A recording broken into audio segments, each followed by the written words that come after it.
Hi guys, welcome to not the WatchBox Studios. We're actually in the big guy's office doing a little impromptu show here. The weather was a little bit bad, so we couldn't make it in the city. So we wanted to give you a little a sneak peek into what we do here every day. You know, it's really early. It's, you know, just turned 9 o'clock here, and one of the things that we like to do every day is kind of dig into the watches that just came in and see what kind of sneak peeks we can send out to our clients. Yeah. So we have a few cool pieces here, Fresh in. in. Watch guy. Fresh in. Ooh, fresh in is nice. Fresh in. They're not even posted on the Not website. even posted. We don't even take pictures of them yet. No. We You're haven't even seeing taken this pictures. before most people are, even in the company. So you should feel very honored about this. So, All right, should we go over some of them? Let's introduce ourselves first. That's I feel fine, like smart. I've been rude. I'm CQ the watch guy. I'm Jay. I love watches. I'm Zach Rego, aka Regonomics. And let's get into some watches, guys. All right, so we actually have some really cool pieces that I really had fun. You want to start with that one? I mean, you know me. I'm kind of like the Rolex junkie. We're gonna start off with the Cellini Prince, white gold. Beautiful sapphire case back, which is not something you'll find commonly in a Rolex piece. The only one. And you won't see most Rolexes with this rectangular case. Yeah. Actually, that started in 1928, not too far after Rolex actually started. So it's one of their actual earlier case models. So it's a very interesting look, and it's a Rolex that not a lot of people even know exists. Yeah, and that's what I like about it. It's a truly rare bird. It's a watch that not a lot of people know exists at all. A lot of people think any Rolex that has a sapphire case back is a counterfeit Rolex. So the Prince is one of those things that didn't make many of them. This example is really good. New old stock that we got traded in from a really big collector. And we're just really fortunate to have it. Definitely a piece that you don't see every day, and something to be great to get into your collection. You almost think it's like a reverso when you look at it. It is. You would think that. It's a bigger case, 45 millimeters. It'd have been cool actually. This had a little reverse. It would be cool. I don't know if you should do that, Rolex. I mean, they do listen to us when we do tell them things. Once in a while, Basil's coming up. Get the R&D done right now. But it's a full bridge movement. Yes, it is. And it's actually a very well decorated movement. Rolex is not known for decorations of the movement, but it's really nice with even the engravings on the mainspring barrel. They're really, really cool piece. Yeah, hand wound. It's a beautiful piece. Very classy. I like it. I like it. All right, so what should we hit on next? Let's see. Let's do the Bremont next, man. So that's a brand that we actually have a kind of a special relationship with. They came and visited us in our here at our location. They sat down with us and really showed us a lot about their history. Their desire to really bring back an era, where it wasn't just Swiss watchmaking. Other countries were getting involved. So it's definitely that's true. They really are the spirit of true independent watchmakers who are trying to bring something back home. And it's funny that their last names in English is Nick and Giles English, who started the brand. But it's funny that they're from England.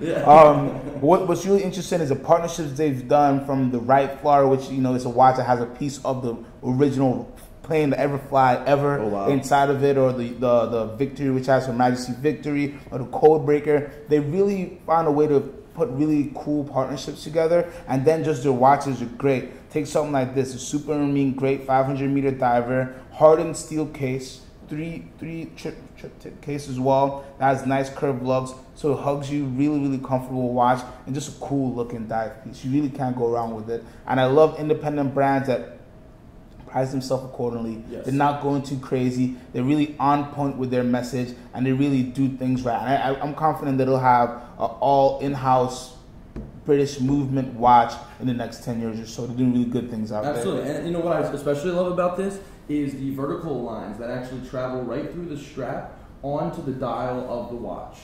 So it's just something that you've got on your wrist, goes all the way around your wrist in a beautiful way. And if you were lost in the middle of the night, I'm sure this thing could lead you home with the loom on the definitely. bezel. So it's like a flashlight. Exactly. It basically is a flashlight out there. Yeah. So this is your safety watch, just in case you're lost. And would you say that this is the biggest watchmaker in the UK at the moment, the British watchmaking at the time?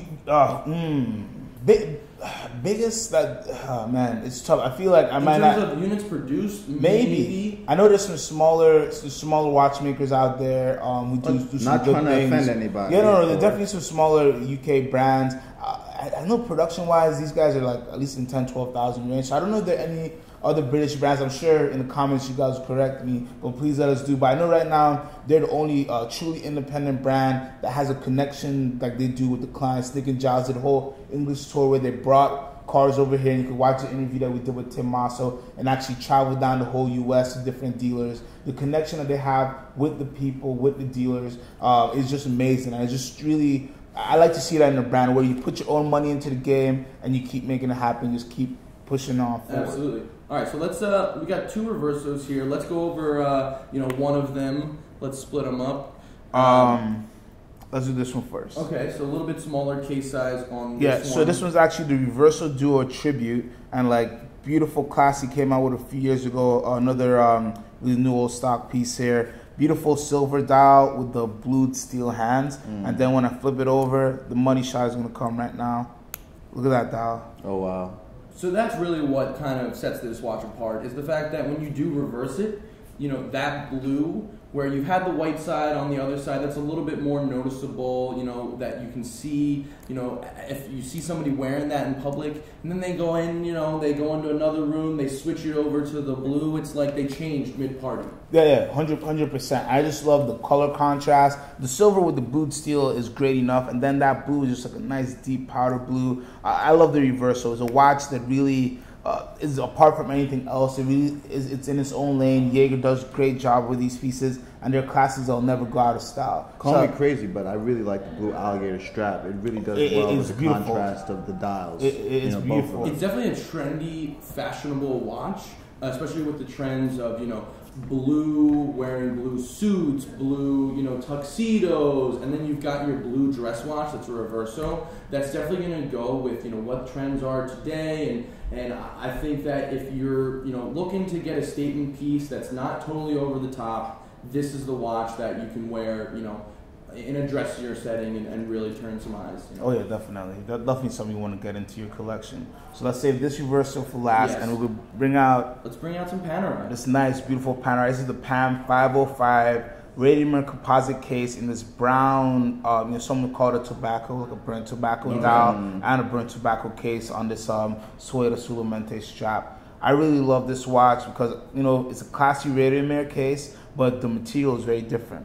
That brown composite, you don't really, when is the last time you've seen a brown case? To be honest with you, even brown dials are rare these days. So it's nice to see just a little bit of a different color on it, and just with that strap, it's beautiful. In-house Panerai movement there as well. Just really classy piece. It's a very clean piece, and then the strap that they use, I like the contrast as well because the light brown and then that dark kind of chocolatey brown case. It really just meshes well together. And it's a perfect watch that I would say goes well with streetwear fashion. Yes. So that's a watch that you could have a hoodie on, you could have, other things and really wear that out, and be casual with it. Yeah, definitely understated, but says so much at the same time. Has a little bit of a military look, but not even that much. It just has something very unique about it in its own little world there. All right, so let's go over the last Reverso real fast. Now this is a very nice piece. It's a little bit larger than the first Reverso we were talking about. It has a beautiful dial with the guilloche middle, Arabic numerals, very easy to read dial. I feel like this is something you can definitely take out to the ball, be classy. And then this black alligator strap. I don't know, maybe I'm caught up in straps today, but it's just such a clean finish to the watch, in my opinion. Now, when we flip it over, see what you got. I feel like it's going to be. And I like the case size on this one because this is the tribute. This is a little harder to actually pull off. This is something that's going to look better on most wrists out there. And with this opposite side of the dial, that's the the black dial there. Exactly. No numerals. This is like the complete opposite to the other dial. Exactly. Very different. Just markers, night and day, literally. Very beautiful. Yeah. It's very beautiful. And pretty much you can have 2 different times. Yeah, 2 different times, 2 different watches at one time as well. That's the great part about dual face Reversos. It's 2 completely different watches in one case, So it really just changes up everything, and so many different possibilities with this watches. So guys, I want to thank you. Oh, before we go, we got to do a wrist shot. Who wants to go first? Well, I wanted to say there was a comment in the last video where the guy asked if anybody owns a quartz watch. I'll have you know I wear my Omega Seamaster quartz every day. I'm a quartz enthusiast. I love quartz watches. I love, you get so much bang for your buck with a quartz piece. So I do, good sir, wear a quartz watch. Yes.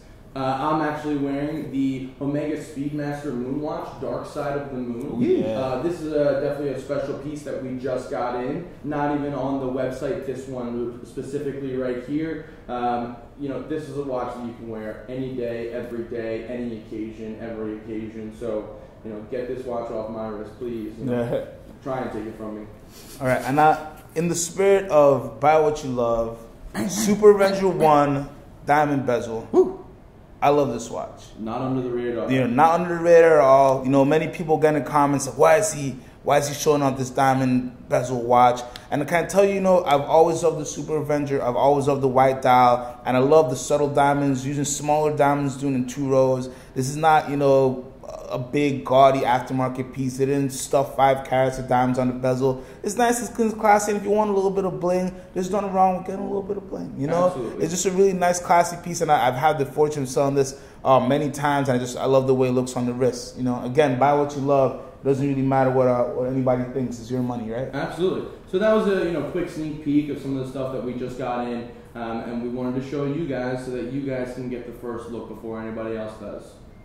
Don't forget to stump CQ, by the way. Yeah. Stump CQ. Try to stump. Will not be able to stump CQ. Anything. He's a big body of knowledge that will not be beaten by you. Fuji Mountains, the vanilla ice cream, pancakes, French pancakes, toast. anything. Let's do it. He'll connect it. Let's do an easy one real quick. A little Okay. 60 seconds. Let's take a wine bottle. Wine, very How does nice. that? Let's not even take the bottle. Let's take the cork of the cork? wine bottle. Did you know that in A cork? Portugal they make cork watch straps? What? How So can that you just stump gives you an CQ? idea. There's no way. It doesn't happen. It doesn't happen. Stump CQ. Good luck. Try it. Good luck. Yeah. Stump CQ. Try to stump me. Try it. Yes. And if you want to get the sneak peeks first, make sure you shoot us email, get in contact with us. We'll send via you over phone, pictures or whatever you want to see. and we'll Don't get forget, you on our own little like, personal subscribe, hit us up. Feel free to give us a call. We're here to help you trade. We're here to help you buy. We're here to help you sell. And we appreciate you watching today. Dial in with CQJ and Reaganomics.